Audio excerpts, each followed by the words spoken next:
For the very latest on this election campaign, Erin Burnett joins me from Tehran.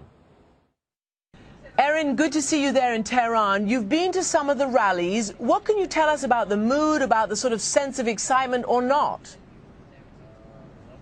Well, you know what's interesting, Christiane, is, today, the day before the campaigning, they had to take all the signs down, so it seemed a little bit quieter. But last night, when we went to a couple of rallies, there were thousands of people, and they were very passionate. I mean, then you saw people sort of impromptu gatherings on the street, chanting. We went to a rally for Saeed Jalili, the nuclear negotiator, and that one, Christiane, was really fascinating. He had the parents of a nuclear scientist who had been murdered, and that sparked chants among the thousands there of death to America, death to Israel. Yet we were there, and they knew we were American, and people were very happy to answer our questions and to talk to us. So it seemed more of a rallying cry than anything else. But obviously, he's been running Jalili as more of a hardliner. We went to a rally for Mayor Kalibov, the mayor here of Tehran. He also has been talking about resistance, and his supporters were flooding the streets and all sorts of flyers around, also very passionate. And I know you also went to headquarters of the reform candidate, Rouhani.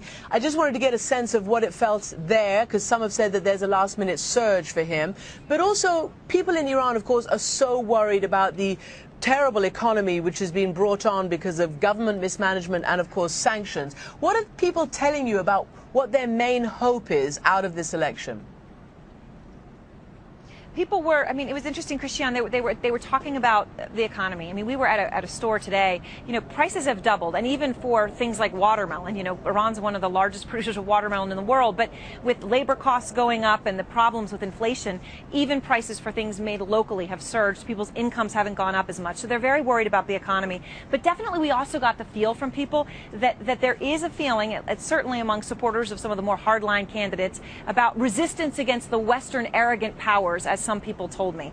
So people are worried, and it's very much a focus in terms of the negotiations with the West. And at the Rouhani headquarters, Christiane, it seemed the most Western to me. I obviously was covering the U.S. elections up in New Hampshire at the campaign headquarters. This one felt a little bit more like that. A lot of people, ground workers trying to pass out flyers. And the campaign manager said something to me totally opposite of what I'd heard at the Saeed Jalili rally. He said, "We are open to talking with the United States. Maybe not immediately after the election if we win, but I believe that Rouhani would be willing to do that." So even though everyone says there'll be no policy change here, no matter who wins, there are some divergent points of view. There are indeed. Erin, thanks very much. Obviously, we're watching closely, and we'll talk to you again tomorrow, the day of the elections.